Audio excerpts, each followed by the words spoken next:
distracted that I don't even notice this maniac barreling right toward me. And you had the walk signal. Yeah.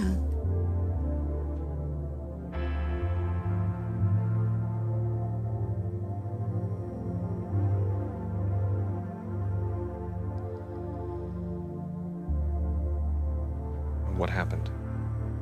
Swerved at the last second. Collide.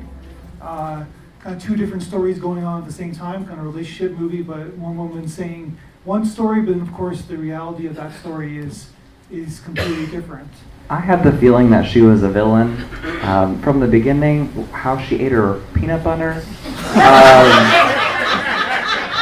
Who doesn't wash the spoon, and then who doesn't cover it? So from right on there, I was like, okay, what else is she gonna do that's gonna tick me off? And she was a cheater, which ticked me off. So it was great metaphor in the beginning to how terrible she was.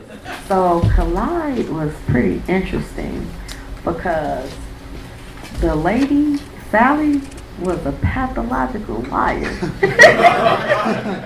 She knew, I think that initially she kind of wanted to tell him the truth, but I think she uses the baby thing to try to offset the truth, what she really wanted to tell him, which was she kind of maybe wanted to break up, but instead of saying that, she says, I want to have a baby.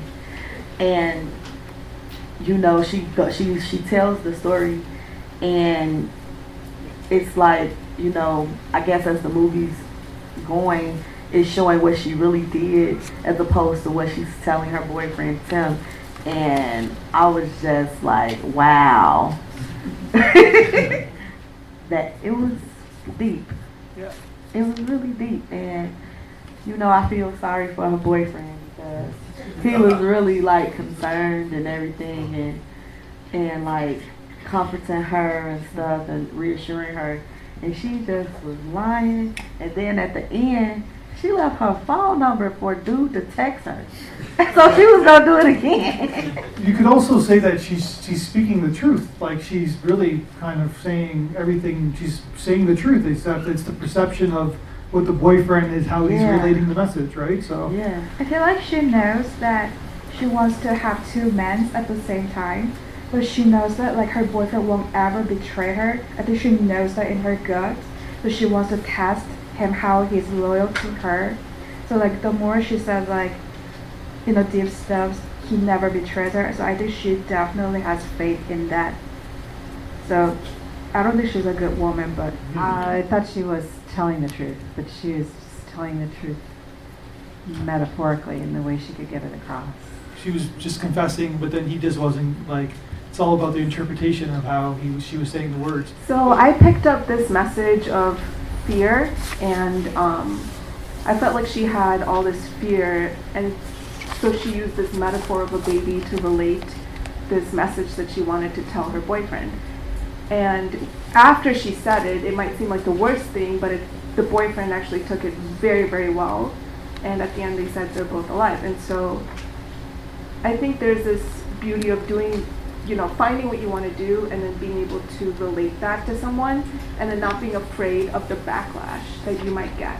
I kind of sensed a kind of unhappiness in her with their relationship. And I think she kind of, had this affair as an impulsive decision, and then this guilt was probably like eating at her. Because you hear the line towards the beginning where he wanted a baby and she was really adamant and against it. And then, she has this affair, and then she comes back and all of a sudden she wants a baby. And it's like she's trying to kind of atone for what she's done.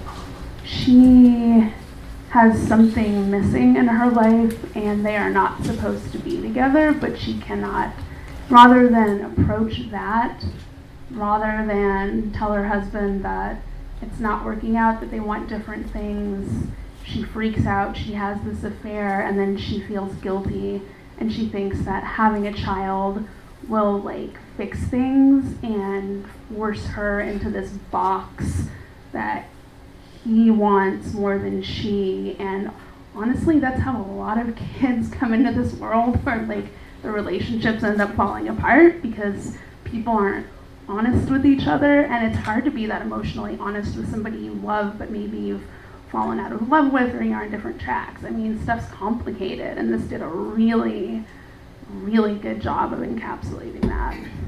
I honestly, I was just talking about it with my friend Stephanie here, thought it was going to go in a different direction because she said this maniac was coming towards her, and then we see this black guy, and I was like, damn, this is taking a turn. But no, I thoroughly enjoyed it. But I thought that was a funny part because I was like, oh, snap, and then it went a different direction. And I thought it was interesting, like the young woman in front of me said that probably a lot of children come into the world this way. They probably definitely do, because people are usually scared to be alone, and they end up staying in relationships well past their expiration date. So that was interesting, but I just wanted to bring up that little tidbit that I thought was going to happen.